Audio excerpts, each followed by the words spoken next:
बड़ी बरकत वाला है वो जिसने आसमान में बुर्ज बनाए और उनमें आफताब का निहायत रोशन चराग और चमकता हुआ चांद भी बनाया। और वही तो है जिसने रात और दिन को एक दूसरे के पीछे आने जाने वाला बनाया।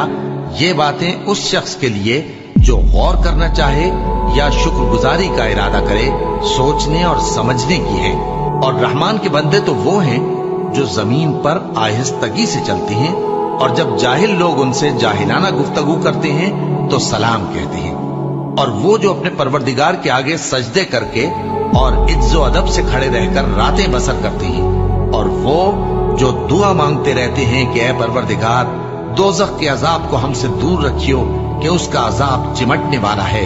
बेशक दोज़ख ठहरने और रहने की बहुत बुरी जगह है।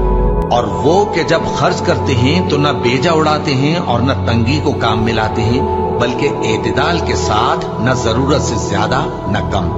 और वो जो अल्लाह के साथ किसी और माबूद को नहीं पुकारते, और जिस शख्स को मार डालना अल्लाह ने हराम किया है उसको कत्ल नहीं करते मगर जायज तरीक यानी शरीयत के हुक्म से, और बदकारी नहीं करते।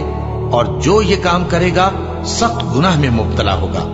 क़यामत के दिन उसको दूना अजाब होगा और वो जिल्लत और ख्वारी से हमेशा उसमें रहेगा। मगर जिसने तौबा की और ईमान लाया और अच्छे काम किए तो ऐसे लोगों के गुनाहों को अल्लाह नेकियों से बदल देगा।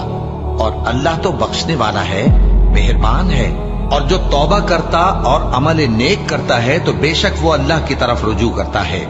और वो जो झूठी गवाही नहीं देते और जब उनको बेहुदा चीजों के पास से गुजरने का इत्तेफाक हो तो शरीफाना अंदाज से गुजरते हैं। और वो कि जब उनको उनके परवरदिगार की बातें समझाई जाती हैं तो उन पर अंधे और बहरे होकर नहीं गिरते बल्कि गौर फिक्र से सुनते हैं। और वो जो दुआ मांगते हैं कि ऐ परवरदिगार, हमको हमारी बीवियों की तरफ से और औलाद की तरफ से आंखों की ठंडक अता फरमा और हमें परहेजगारों का इमाम बना।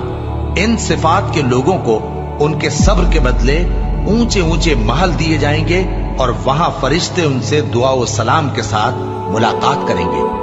उसमें वो हमेशा रहेंगे और वो ठहरने और रहने की बहुत ही उम्दा जगह है। कह दो कि अगर तुम अल्लाह को नहीं पुकारते तो मेरा परवरदिगार भी तुम्हारी कुछ परवाह नहीं करता। तुमने तकजीब की है सो अब मुठभेड़ होगी।